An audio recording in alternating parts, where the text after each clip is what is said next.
The following story is a translated and adapted conversation, recounting supernatural experiences from around the world.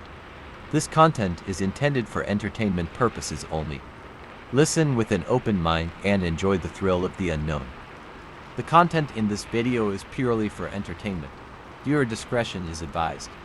If you are easily frightened, be prepared some stories might just send chills down your spine. If you're ready, turn off the lights, put on your headphones, and immerse yourself in the world of the unexplained. The year was 2011, and the war in Afghanistan was a grinding, relentless beast. Tom Harper, a 34-year-old freelance journalist from London, had built a reputation for diving into the heart of conflict zones. His articles, published in outlets like The Independent and The Guardian, were raw, unfiltered glimpses into the human cost of war. But Tom wasn't driven by fame or glory. He was haunted by a need to bear witness, to give voice to those silenced by violence. His latest assignment was a gamble, a solo journey to a remote valley near the Hindu Kush Mountains, where rumors of a Taliban resurgence were stirring. The area was volatile, barely touched by Western forces, and shrouded in whispers of massacres from decades past. Tom's decision to go wasn't just professional ambition. 2 years earlier, his younger brother, a British soldier, had died in Helmand province, killed by an IED.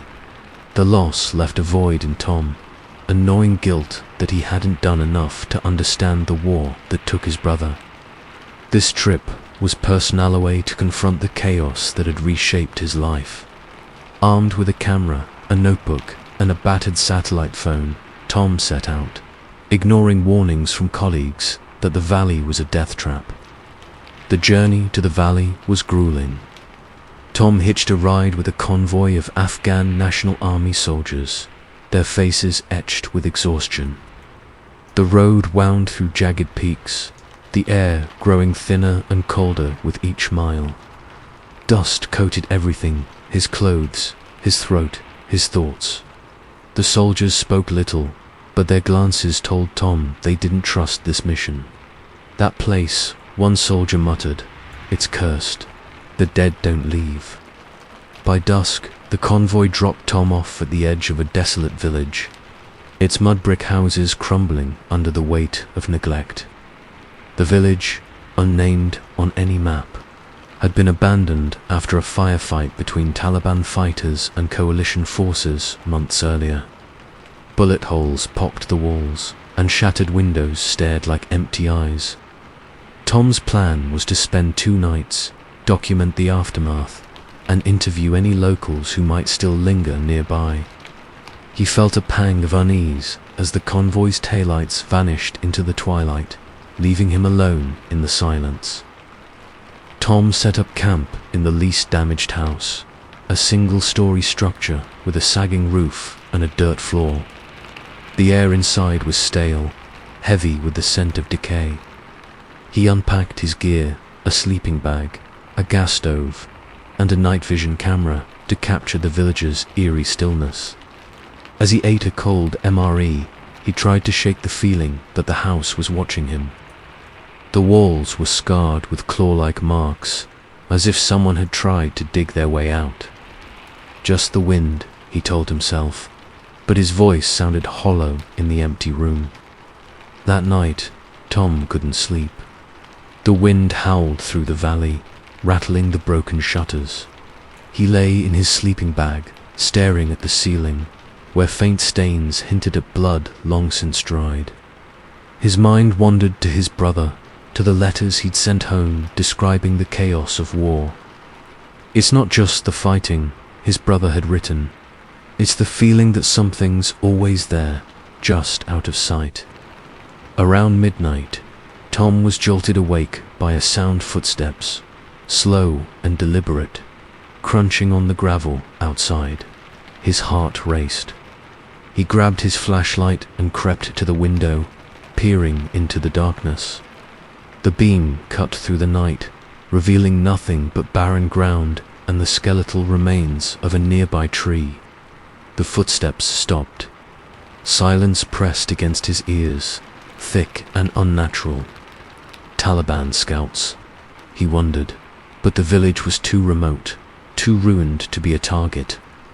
He checked his camera, which was recording on a tripod, and saw nothing unusual in the grainy footage. Back in his sleeping bag, Tom tried to rationalize the sound. Animals, he muttered, or the wind. But the unease clung to him, a cold weight in his chest. He felt exposed, as if the darkness itself was studying him. When he finally drifted off, his dreams were fragmented images of his brother, bloodied and lost, calling his name from a shadowed valley. The next morning, Tom explored the village, his camera clicking as he documented the devastation. The streets were littered with debris. A child's sandal, a shattered teapot, a Koran torn in half. Every house bore the scars of violence, bullet-ridden walls, charred beams, and doorways smeared with what looked like ash. In one house, he found a pile of spent shell casings and a faded photograph of a family, their faces blurred by time. The air felt heavy, as if the village was holding its breath. By noon, Tom trekked to a nearby settlement, a cluster of tents where a handful of displaced families had taken refuge. The locals were wary, their eyes hollow from loss. Through a translator, an elderly man named Rahim agreed to speak. He described the village's history, a massacre in the 1980s during the Soviet invasion, followed by skirmishes in the 2000s. "The dead never leave," Rahim said, his voice low. "They walk at night. Soldiers, children, all of them. The valley keeps them." Tom pressed for details, but Rahim's gaze darkened. "Don't stay in that house," he warned. "Something watches from the shadows." Tom nodded politely, dismissing the words as superstition. But as he walked back to the village, Rahim's warning gnawed at him. The mountains loomed overhead, their peaks shrouded in mist. The silence of the valley felt alive, oppressive, like a predator waiting to strike. Back at the house, Tom prepared for another night. The sky was bruised with clouds, and the wind carried a faint, metallic Thames, like blood. He reviewed his footage from the previous night, his stomach twisting as he noticed something odd. A flicker in the corner of the frame. A shape that looked vaguely human, gone in an instant. He rewound and paused, zooming in. The image was blurry, but it suggested a figure tall, gaunt, its edges dissolving into the darkness. A glitch, he told himself, but his hands trembled as he set the camera to record again. As night fell, the temperature plummeted. Tom huddled by his stove, the flame casting jittery shadows on the walls. The house creaked, its timbers groaning like a dying animal. He tried to focus on his notes, scribbling observations about the village, but his thoughts kept drifting to Rahim's words. "The dead never leave." He felt a prickling sensation, as if someone was standing just behind him. When he turned, there was nothing but the empty room. Around 2 a.m., the footsteps returned. This time, they were closer, circling the house with a slow, deliberate rhythm. Tom's pulse hammered in his ears. He grabbed his flashlight and knife, his breath shallow. "Who's there?" he called, his voice cracking. The footsteps paused, then resumed, now accompanied by a low, guttural sound like a moan carried on the wind. He flung open the door, shining his flashlight into the night. The beam caught only dust and shadows, but the air felt thick, charged with an unseen presence. Back inside, Tom checked the camera. His blood ran cold. The footage showed a silhouette moving across the frame, its form indistinct but unmistakably human. It lingered near the window, then vanished. No one could have approached the house without triggering the motion sensor he'd set up. His mind raced for explanations: bandits, locals, hallucinations, but none fit. The moan came again, louder, from the direction of the village square. Against his better judgment, Tom felt compelled to investigate, as if something was pulling him toward the sound. The village square was a barren patch of dirt surrounded by ruined houses. The moon broke through the clouds, casting a sickly glow over the scene. Tom's flashlight flickered, its beam weakening as he approached the center of the square. The moan had stopped, replaced by an eerie silence that pressed against his eardrums.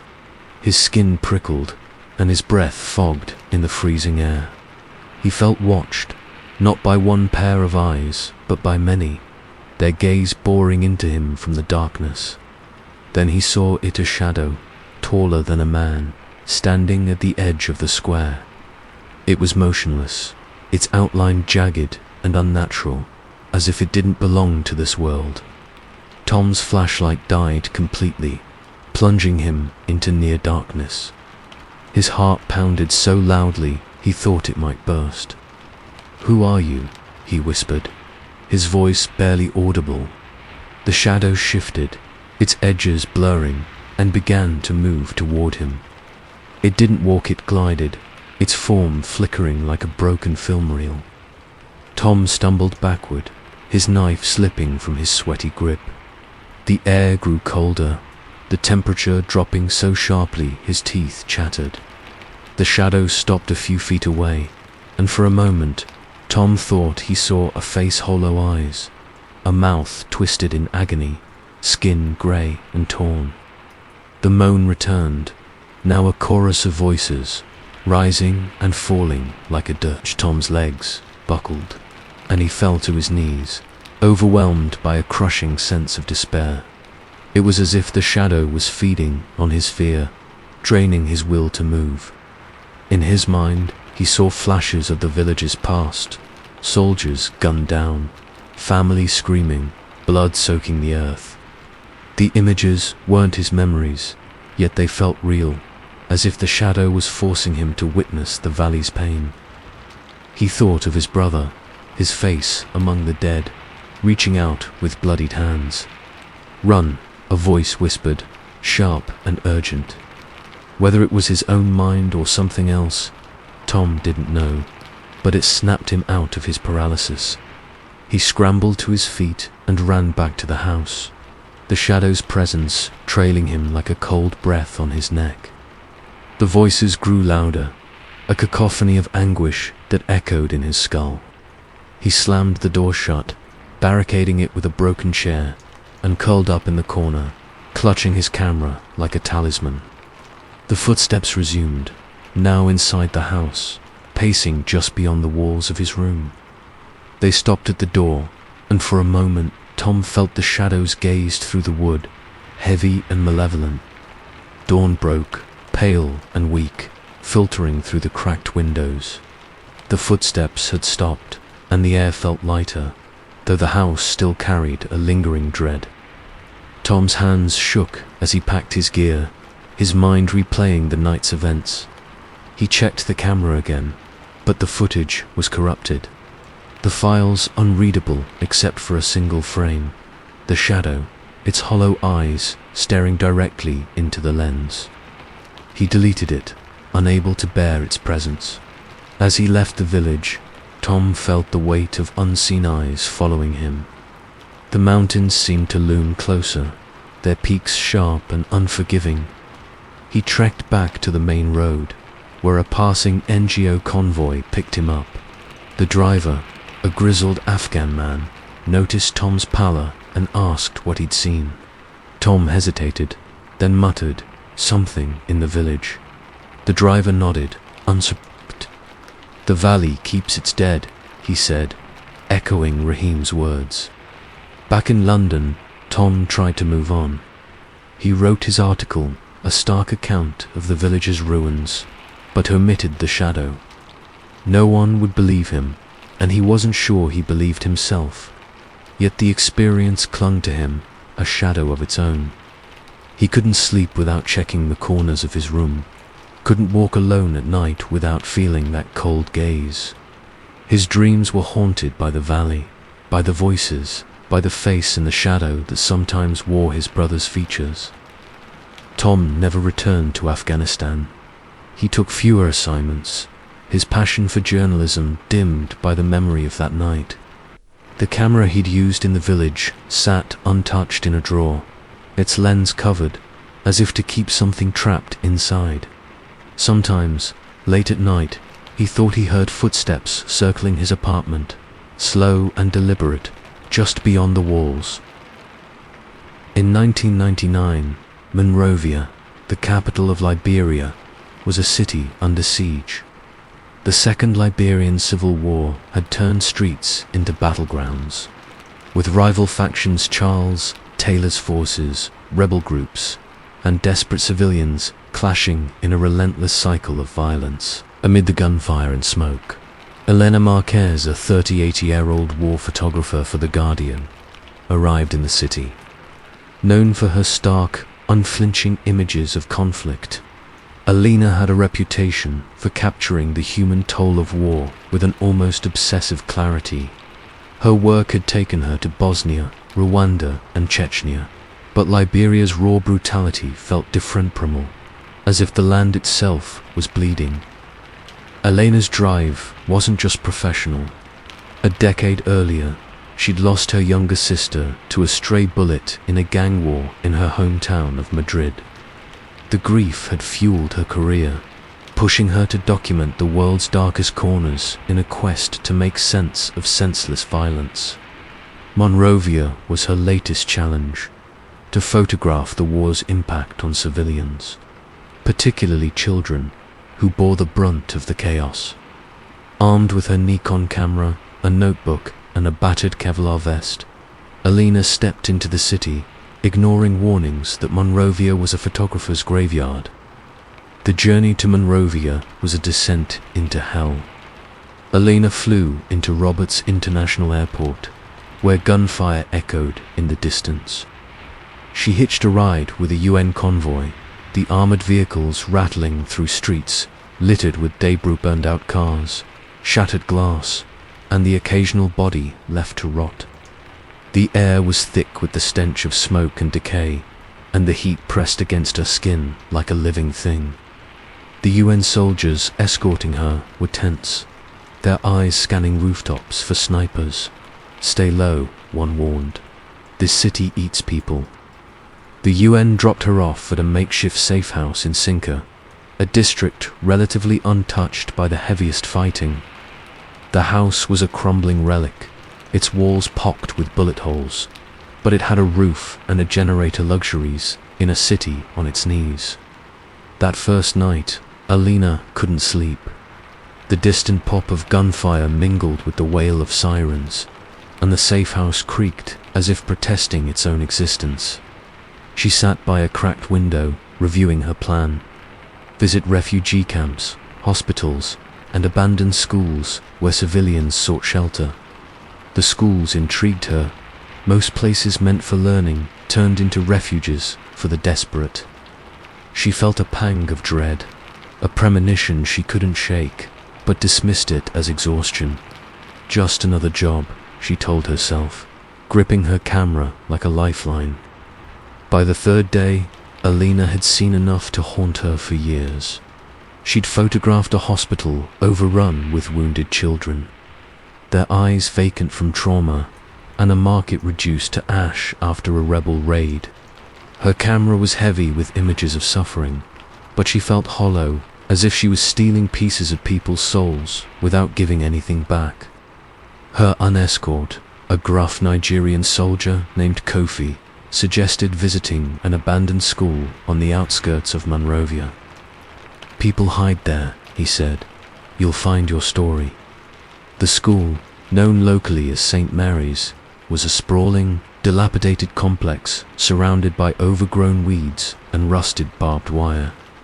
Its walls were scarred with graffiti and bullet marks, and the windows gaped like open wounds. Kofi explained that St. Mary's had been a shelter for families until a massacre 6 months earlier. when rebel fighters stormed the building, killing dozens.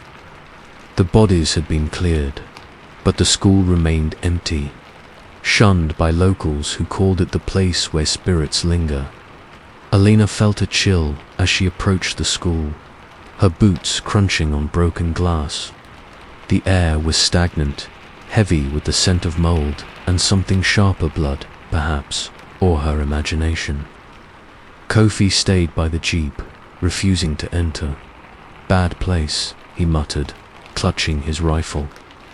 Alina shrugged off his warning, driven by a mix of curiosity and defiance. She needed photos that told the story of Monrovia's lost innocence, and St. Mary's, with its echoes of tragedy, was the perfect backdrop. Inside, the school was a labyrinth of decay. Classrooms were littered with overturned desks, torn books, and faded drawings pinned to crumbling walls. Alina moved cautiously, her camera clicking as she captured the eerie stillness.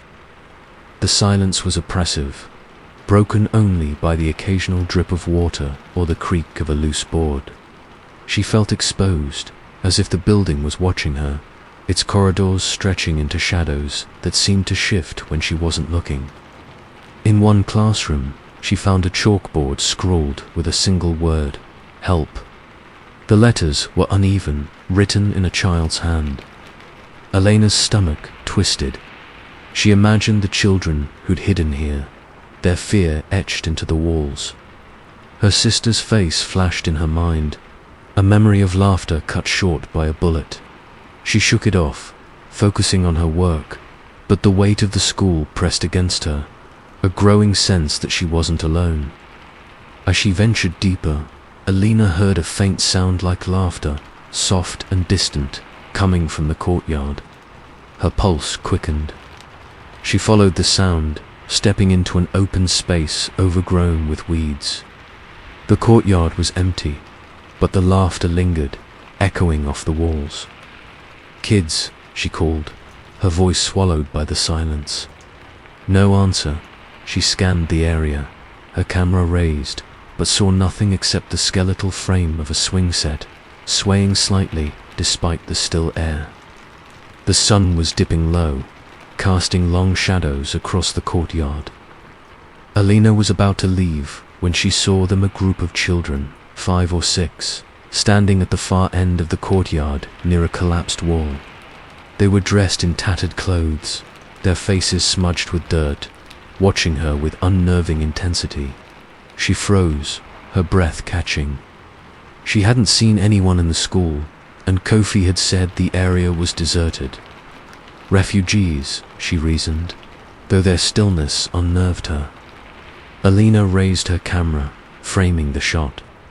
The children didn't move, their eyes locked on her. She pressed the shutter, the click loud in the quiet. The moment the photo was taken, a cold breeze swept through the courtyard, chilling her to the bone. She lowered the camera and gasped. The children were gone. The courtyard was empty, the swing set motionless. Her heart pounded. She spun around, searching for any sign of them, but the school was silent, the shadows deeper now as dusk settled in. Shaken, Alina checked her camera's display. The photo showed the children, their forms clear against the crumbling wall. But one child, a boy in the center, was different. His face was a blur, a smear of grey where eyes and mouth should have been, as if the camera couldn't capture him. Her hands trembled as she zoomed in. The blur wasn't a glitch, was deliberate, unnatural, like a void staring back at her. A wave of nausea hit her, and her skin prickled with the sensation of being watched. Elena's instinct was to run, but something held her in place, a mix of fear and a desperate need to understand. She called out again, her voice trembling. "Is anyone there?" The silence answered, thick and suffocating. Then she heard it, a giggle, high-pitched and childlike, coming from inside the school. It wasn't playful. It was wrong, distorted, like a recording played backward. Her blood ran cold. She backed toward the courtyard's entrance, her camera clutched to her chest. The giggle grew louder, joined by whisper-soft, overlapping voices speaking in a language she couldn't understand. The temperature plummeted, her breath fogging in the air. Her flashlight flickered, its beam weakening as she aimed it into the darkened hallway. The shadows seemed to pulse, growing denser, as if the school was closing in around her. Then she saw him, the boy from the photo. He stood at the end of the hallway, his form flickering like a candle flame. His face was a void, a featureless expanse that seemed to suck in the light. His body was small, clad in rags, but his presence was immense, filling the space with a malevolent weight. Elena's legs felt like lead, her body paralyzed by a terror she'd never known, not in Bosnia, not in Rwanda, not anywhere. The boy didn't move, but his head tilted, as if studying her. The whispers became a chorus, rising into a wail that echoed in her skull. Images flooded her mind, children screaming, blood pooling on the classroom floor, rebel fighters laughing as they fired. The visions weren't hers, but they felt real, as if the boy was forcing her to see the massacre that had stained the school. Elena's knees buckled, and she fell, her camera clattering to the ground. She saw her sister's face among the dead, her eyes pleading, her voice joining the wail. "Why didn't you save me?" the vision whispered.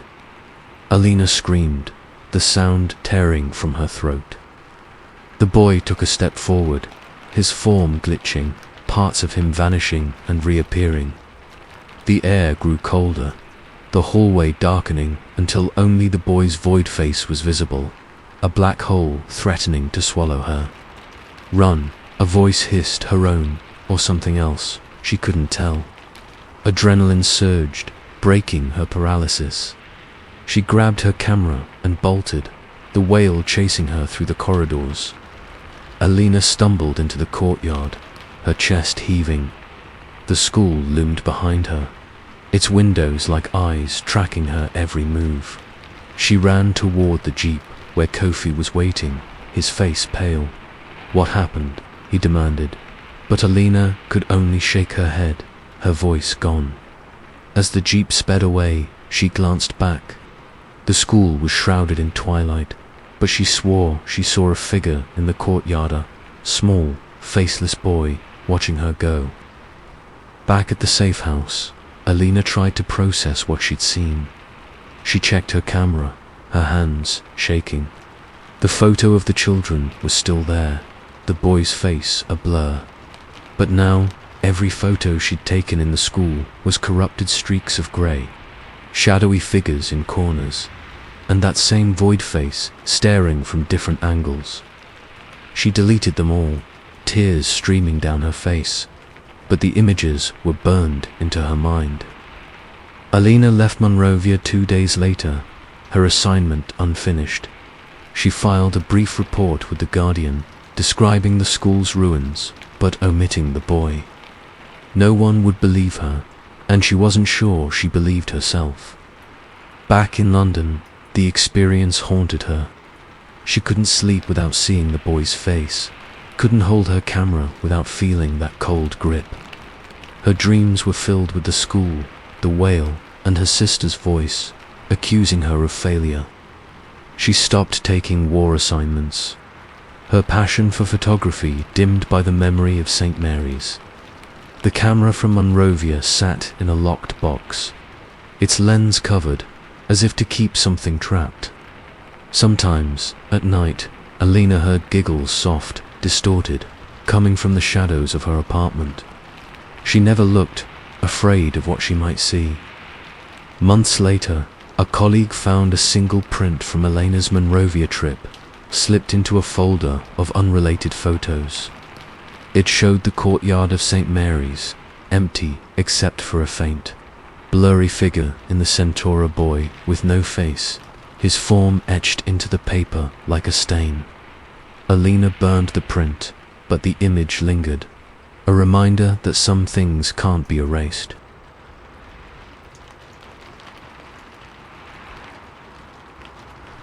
In 1968, the Vietnam War was a relentless meat grinder, chewing through lives in the sweltering jungles and rice paddies of South Vietnam. The Siu Chi region, a labyrinth of dense forest and hidden tunnels northwest of Saigon, was a hotspot of guerrilla warfare. Viet Cong fighters, masters of ambush, turned the jungle into a deadly maze of booby traps and sniper nests. Into this cauldron stepped Danny Walsh, a 29-year-old American journalist working for the New York Times. Known for his gritty, frontline dispatches, Danny had a knack for capturing the war's chaos through words that cut like shrapnel. Danny's drive wasn't just professional ambition. Growing up in a working-class Boston family, he'd watched his older brother enlist for Vietnam in 1965, only to return in a coffin 2 years later. The loss left Danny with a burning need to understand the war that stole his brother, a mix of guilt, anger, and a desperate hope to expose its futility. His latest assignment was to embed with a US Army platoon in Siu Chi, documenting their search and destroy missions against the Viet Cong. Armed with a notebook, a tape recorder, and a battered Nikon camera, Danny joined the soldiers, ignoring warnings that Siu Chi's jungles were a green hell where men vanished without a trace. The journey to Siu Chi was a plunge into dread. Danny flew into Saigon, where the air was thick with humidity and the stench of diesel and decay. He hitched a ride with a military convoy, the jeeps rattling through dusty roads flanked by rice paddies and bomb craters. The soldiers, young sunburnt and hollow-eyed, gripped their M16s, scanning the horizon for ambushes. Siu Chi's a death trap, one grunt muttered. The jungle eats you alive. Danny nodded, scribbling the quote, but the words settled in his gut like a stone. The platoon, part of the 25th Infantry Division, was tasked with patrolling a sector of jungle suspected to hide Viet Cong tunnels. Danny's role was to shadow them for a week, capturing the soldiers' lives and the war's toll on the region. The jungle loomed ahead, a wall of green so dense it seemed to pulse with malice. As the convoy dropped him at a forward operating Besser, muddy clearing ringed by sandbags, Danny felt a prickle of unease. The air was heavy, the heat oppressive, and the jungle's silence was broken only by the buzz of insects and the occasional crack of distant gunfire. The platoon's commander, Lieutenant Hargrove, a wiry Texan with haunted eyes, briefed Danny on the mission. "Stay close, don't wander," he warned. "The VCR everywhere, and the jungle's got its own tricks." Danny sensed Hargrove wasn't just talking about traps or snipers. There was a weight to his words, a fear that went beyond the enemy. That night, camped at the base, Danny couldn't sleep. The jungle whispered rustling leaves, snapping twigs, sounds that felt alive, watchful. He thought of his brother, of the letters he'd sent describing the jungle's suffocating grip. It's not just the VC, his brother had written. Something's out there, Danny. Something that doesn't die. The next morning, the platoon ventured into the jungle, Danny trailing behind with his gear. The forest was a living beast, its canopy blotting out the sun, its vines snagging at his boots. The air was thick with the smell of rot and damp earth, and the heat clung to his skin like a second layer. The soldiers moved cautiously, eyes darting to every shadow, aware that a misstep could trigger a punji stick or tripwire. Danny's camera clicked, capturing their tension, but each shot felt intrusive, as if the jungle resented his presence. By noon, the platoon reached a clearing, a rare patch of open ground scarred by napalm burns. The soldiers set up a perimeter, and Danny interviewed a few, their voices low, guarded. Private Malone, a lanky kid from Ohio, spoke of the ghost lights, flickering orbs that appeared in the jungle at night. Locals say they're souls. He said, half laughing, half serious. Dead GIs, dead VC, still wandering. Danny jotted it down, dismissing it as campfire lore, but Malone's eyes held a flicker of fear that unsettled him. That afternoon, the platoon stumbled on a Viet Cong tunnel entrance, a narrow hole hidden under roots. The soldiers called in a tunnel ratter specialist trained to crawl into the claustrophobic passages, but the man emerged pale, refusing to speak of what he'd seen. Something's down there, he muttered, clutching a rosary. Danny felt a chill, the jungle's silence growing heavier, as if it was listening. As dusk fell, Hargrove decided to camp in the clearing, the platoon too far from base to return. Danny set up his sleeping roll, his tape recorder ready to capture the night's sounds, but a growing dread gnawed at him. The jungle felt alive, its shadows shifting just beyond the firelight. The night was a suffocating blanket of heat and darkness. The platoon's campfire cast jittery shadows, and the jungle's chorus crickets, frogs, and rustling leaves felt like a warning.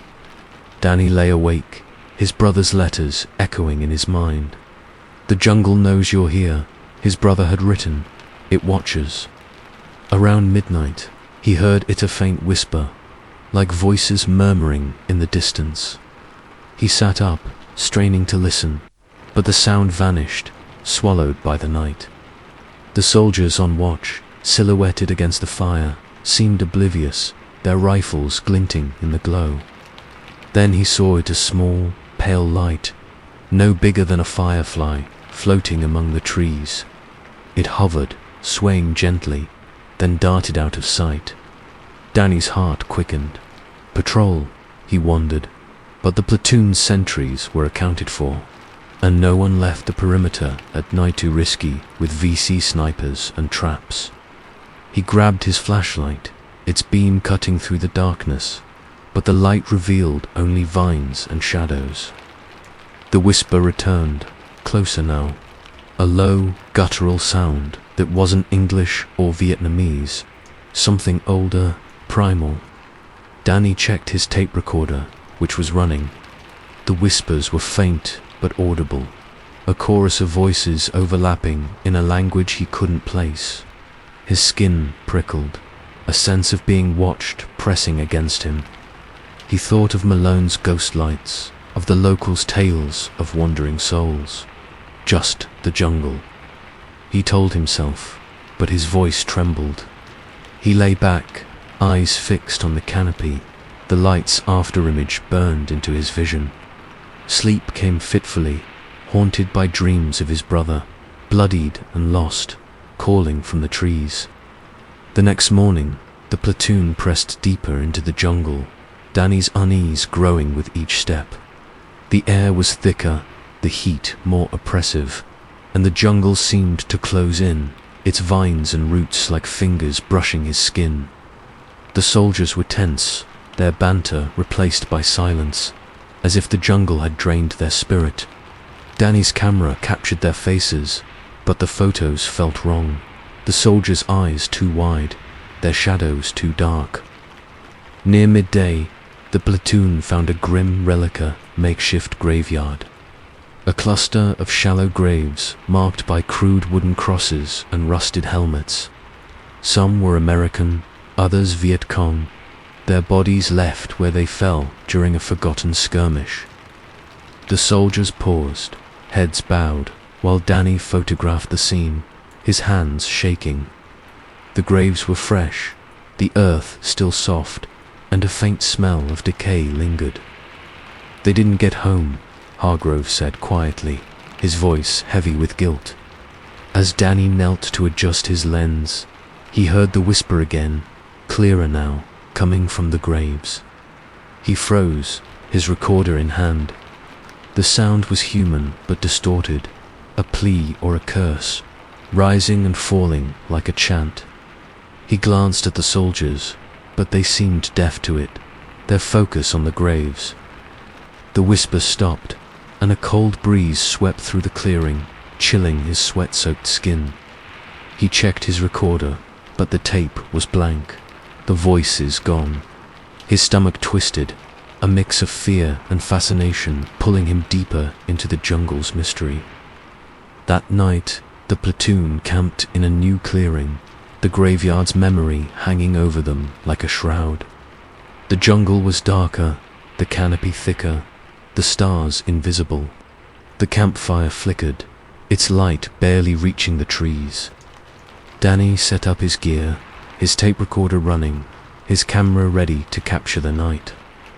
The soldiers were quiet, their faces drawn, as if the jungle had sapped their will.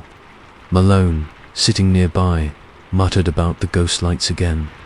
"They're out there," he said, his voice low, looking for something. Around 2 a.m., Danny saw them, again multiple lights, pale and green, floating among the trees. They moved in a slow, deliberate dance, weaving through the jungle like lanterns carried by unseen hands. His breath caught, his heart pounding. He grabbed his flashlight, but its beam faltered, dimming as if drained. The whispers returned, louder, a cacophony of voices, some pleading, some angry, all inhuman. The air grew colder, the jungle's heat replaced by a bone-deep chill. Danny nudged Malone, pointing to the lights. The private's face paled, his rifle trembling in his hands. "No one's out there," he whispered. "No one's supposed to be." Danny checked his camera, snapping photos, but the viewfinder showed only darkness, the lights invisible to the lens. The whispers grew into a moan, a sound that seemed to come from the earth itself, vibrating through his bones. He felt watched, not by one presence, but by many, their gaze heavy and malevolent. Then he saw it, a figure, faint and translucent, standing at the edge of the clearing. It was a soldier, his uniform tattered, his face a ruin of blood and shadow. His eyes were gone, replaced by dark hollows that seemed to pull at Danny's soul. The figure didn't move, but its presence was a weight, crushing Danny's resolve. The lights multiplied, dozens now, circling the camp, their glow pulsing like heartbeats. The moan became a scream, a chorus of anguish that filled the jungle, drowning out the soldiers' startled curses. Danny's mind flooded with images, soldiers torn apart by mines, Viet Cong fighters bleeding in tunnels, bodies piled in shallow graves. The visions weren't his, but they felt real, as if the figure was forcing him to see the jungle's pain. He saw his brother, his face among the dead, his voice joining the scream, "Why didn't you save me?" Danny's legs buckled, and he fell, his camera clattering to the ground. The figure stepped forward, its form glitching, parts of it vanishing and reappearing. The lights closed in, their glow burning his eyes, their whispers now a demand, "Join us, run." A voice shouted Hargrove, or his own mind, Danny couldn't tell. He scrambled to his feet, grabbing his gear, and stumbled toward the campfire. The soldiers were awake now, their rifles raised, shouting at shadows. The figure vanished, the lights retreating, but the scream lingered, echoing in Danny's skull. He collapsed by the fire, his body shaking, the jungle's gaze still on him. Dawn broke, pale and sickly, the jungle's heat returning with a vengeance. The platoon packed up, the soldiers silent, their eyes avoiding Danny's. Hargrove ordered a retreat to the base, the mission abandoned. Danny checked his recorder, but the tapes were corrupted, filled with static and faint, distorted screams. His camera held one photo from the night, of blurry image of the clearing, the figure's hollow eyes staring from the trees. He deleted it, his hands trembling, but the image was seared into his mind. As the platoon trekked back, the jungle felt alive, its vines snagging, its shadows shifting. Danny heard the whispers one last time, faint but clear, coming from behind. He didn't look back, afraid of what he'd see. At the base, a chopper evased him to Saigon, the soldiers' faces a blur. A local driver, dropping him at his hotel, noticed his pallor. "You saw the lights," he said, not a question. Danny nodded, unable to speak. "They never leave," the driver murmured, echoing Malone's tales. Back in New York, Danny tried to move on. He wrote his article, a stark account of Siukai's jungles, but omitted the lights. The words felt hollow, inadequate against the horror he'd seen. The jungle clung to him, a shadow that darkened his days. He couldn't sleep without hearing the screams, couldn't walk alone without feeling those hollow eyes. His dreams were haunted by the figure, by the lights, by his brother's face, accusing him of failure. Danny took fewer assignments, his passion for journalism dimmed by the weight of Siuchi. The camera from the jungle sat in a locked case, its lens covered, as if to keep something trapped. Sometimes, at night, he saw lights spell, green, floating in his apartment's corners. He never looked afraid of what they'd show.